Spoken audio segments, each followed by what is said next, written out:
Hello guys, what's up? This is Ramonito and welcome to my mini vlog.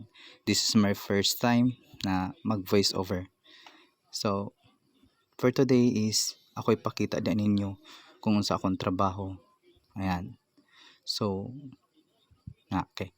Sige na matanong. No, sige. So, that time guys is ga-sit kog email, ga-sit kog report, kag pagpangayuan kog report sa akong client.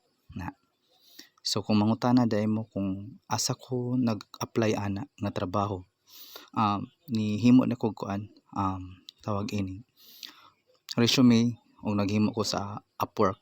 So naghimo ko account sa Upwork, then akong gibutang ko resume dito na siga po ng mata. So gasugod ko is 7 AM until 9 PM sa gabi. Ayan. Puti lang ning mata.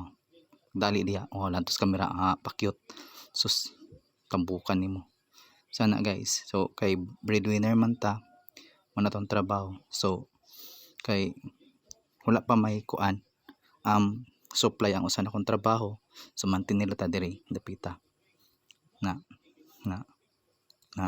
siga-siga lang ning mata, katulog uy, stress na ka na. So muna akong ginahimo guys. So pag magabi is gikan sa alas 9 hantod po ko alas 2 sa kadlawon pud ana. Depende lang sa akong trabaho na.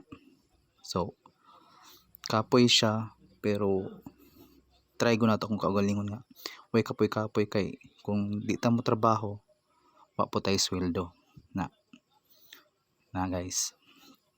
Akong trabaho magabi na. So mura ni guys, daghang salamat sa paglantaw.